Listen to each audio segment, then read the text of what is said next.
Welcome! In this little tutorial, we're going to talk about finding variance inflation factors and the Breush Pagan test statistic using R for our class Management Science 312. At this point, the assumption is you know how to load a data set, and if you're not sure how to load a data set, check out one of the previous tutorials, and that'll give you some guidance into loading a data set into R. So we're sitting here now, we have our loaded data set. And the first step we must do is we must conduct the regression. So to conduct the regression, we go to statistics, because we've got the statistics tab, pull down that, go to fit models, and select linear regression. Okay. We select our model, which we're predicting net asset value using expense ratio and the 5-year average return. We select those. When I select the second explanatory variable, I make sure that the control button is pushed down as I click it.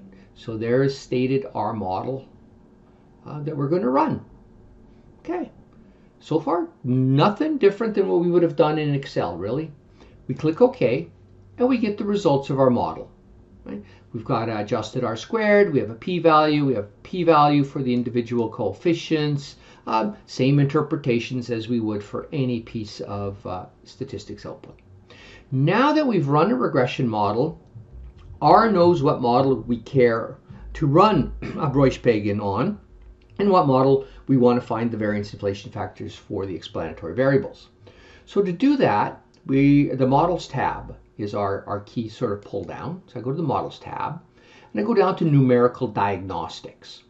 We'll do Breush Pagan first, and so I'll select the Breush Pagan test for heteroscedasticity, and I click on that. Now there are two choices here. There's one for fitted values and one for explanatory variables. And we really haven't gone too deep into the details as to why I pick one versus the other.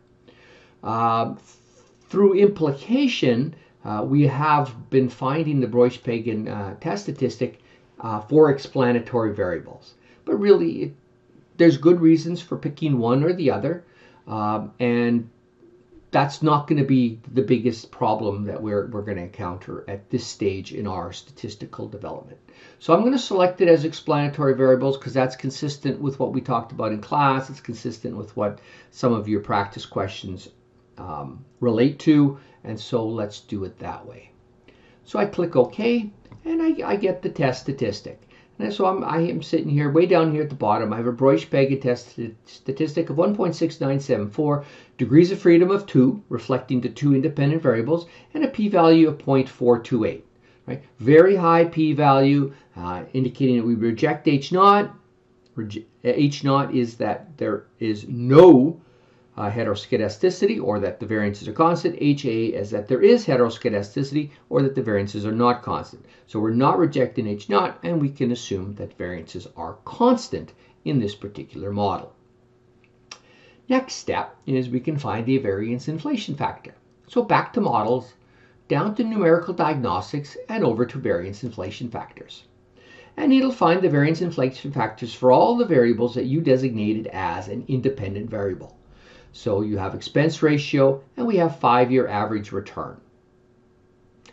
Okay. And we get the expense ratio VIF is 1.45, and the 5-year return same. Because there's only 2, that's not really a shocking result. It does also by default calculate the correlation coefficient if you need that kind of thing. Okay. So, and that's it.